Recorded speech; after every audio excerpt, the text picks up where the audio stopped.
Hey everyone, this is Nico from Licks of the Beast, and I'm just back from a trip out west where I was fortunate enough to catch 2 more nights of Iron Maiden's The Future Past tour. We left Toronto Friday night and got back home around midnight last night, Tuesday.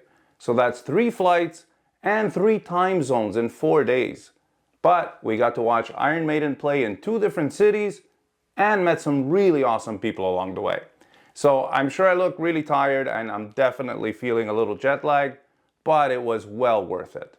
Because of what this tour means to the band's legacy and how it attempts to make up for a missed opportunity to immortalize a unique and special time in the band's career almost 40 years later, I wanted to share my experience at these 2 shows as well.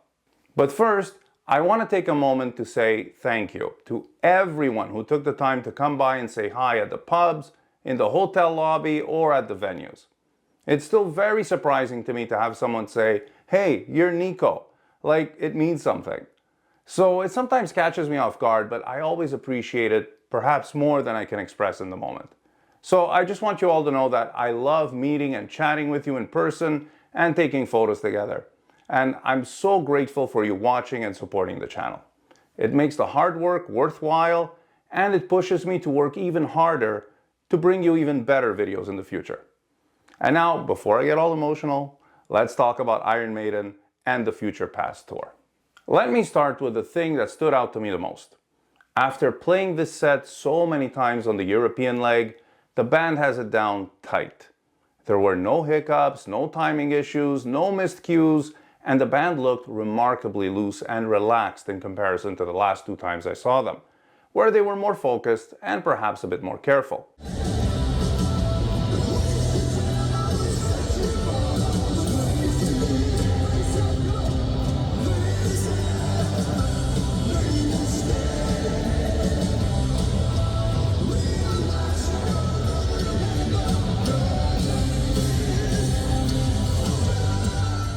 This was particularly the case in Edmonton, where the crowd was absolutely insane. The crowd's excitement really seemed to energize all 6 guys as they looked happy and excited, smiling throughout the entire show, and even Dave and Adrian gave a more physical performance than usual. Having seen them perform this show for a 3rd and 4th time a few months after the first 2, I still consider the set list, which was unchanged from their European dates, to be an excellent selection of songs from the 2 albums they wanted to highlight, and one that fully lives up to the name of the tour. Now, is it the most fun set they've ever performed? No, especially not for someone seeing them for the first time or the first time in a while. Will it make for a life-changing live album like Live After Death or Rock in Rio? Probably not. But it is a phenomenal set of top-notch songs that not only highlight 2 very unique albums that for some strange reason complement one another superbly, but that also showcase the band's exceptional musical accomplishments, from captivating singles to complex and ambitious epics. And with the inclusion of songs like Caught Somewhere in Time, Stranger in a Strange Land, Alexander the Great, and Hell on Earth, this is undoubtedly a monumental set that will have a very important place in the band's lengthy career.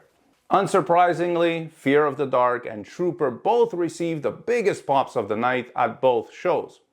Those are the 2 songs where the audience went absolutely crazy from the very first notes. So to anyone asking why they still play those songs on every tour, I challenge you to go to a show with a decibel meter and see for yourself. There's just no denying that those songs are a must for an Iron Maiden concert, much like Master of Puppets for Metallica or Rock and Roll All Night for Kiss. Nico McBrain looked and sounded fantastic. He seemed to be genuinely happy and in a good place mentally and physically. At least that's the impression I got from my limited vantage point.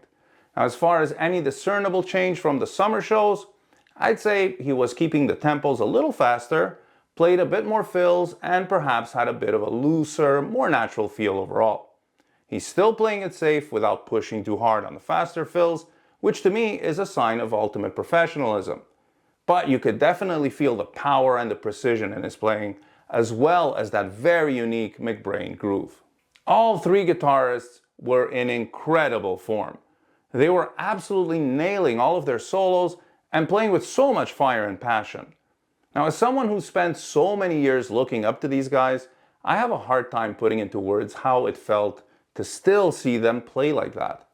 It's not about technique, because they're not nearly old enough for my expectations of their playing to be low. But what gets me is how they still seem to be so passionate about their music, and then so dedicated to their legacy. So you can see it in the way Adrian and Dave perform their solos in Caught Somewhere in Time, Alexander the Great, and The Prisoner.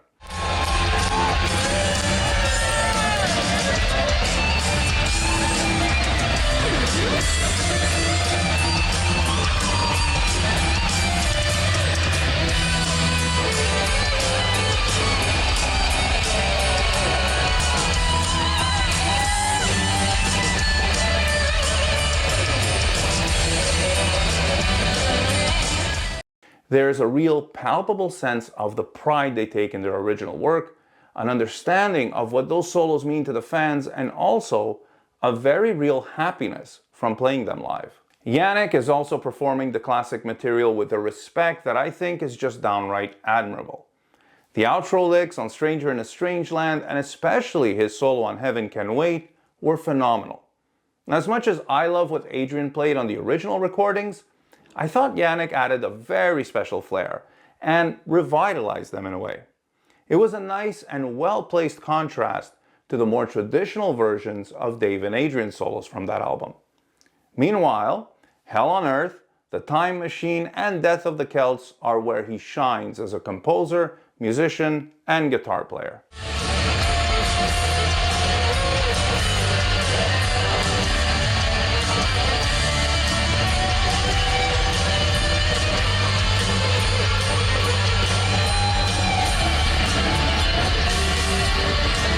Bruce Dickinson is a force of nature.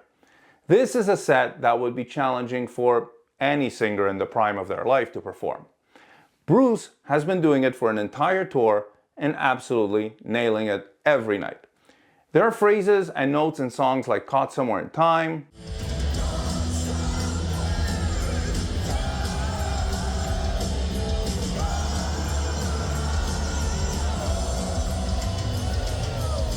Alexander the Great,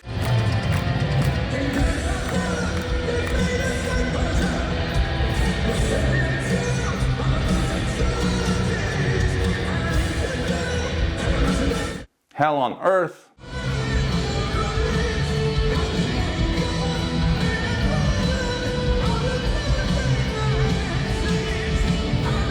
The Writing on the Wall,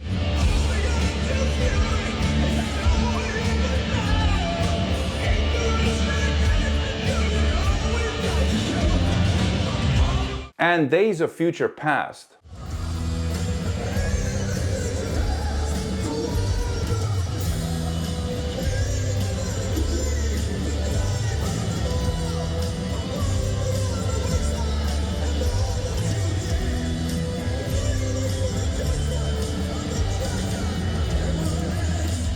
That are extremely difficult to pull off, and then you have things like this.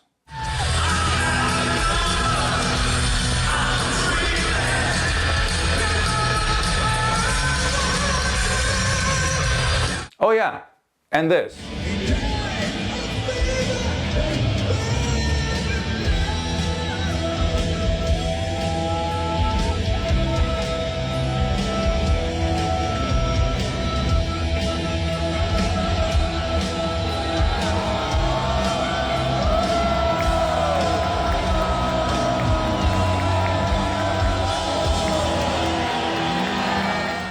His performance and his command of the stage and the audience still make him one of the very best people to ever front a band. And I'm not being hyperbolic here. He truly is a legend among legends. Which is why I can overlook the occasional overly long tangent, like the ones he went on before Death of the Celts and The Time Machine.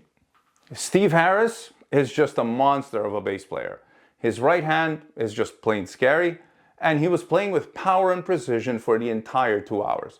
There was a moment at the end of Hell on Earth in Vancouver, after what I could only describe as a masterful performance by the entire band and crew, when he looked across the stage and then out into the audience as if to contemplate how this song was the culmination of what the beast he created was able to accomplish over 40 years. I just got a sense that he was taking stock of everything that's been accomplished until now and being both satisfied and fulfilled. But at the same time, it seemed to me like he was acknowledging that there is still more music to be made and more shows to be played. That look, which he held for what felt like a good 10 seconds, hit me particularly hard. And later that night, I couldn't help but think back to an interview he gave back in 1987, where he was asked how long he thought the band had left considering all they had accomplished until then. Of course, this was at a time when bands weren't expected to have any substantial longevity. So 6 albums and 5 world tours in 7 years already felt like a hell of a career. And Steve's answer was that he believed the band had at least one more album in them and another good 5 years. Maybe with some luck, even as many as 10.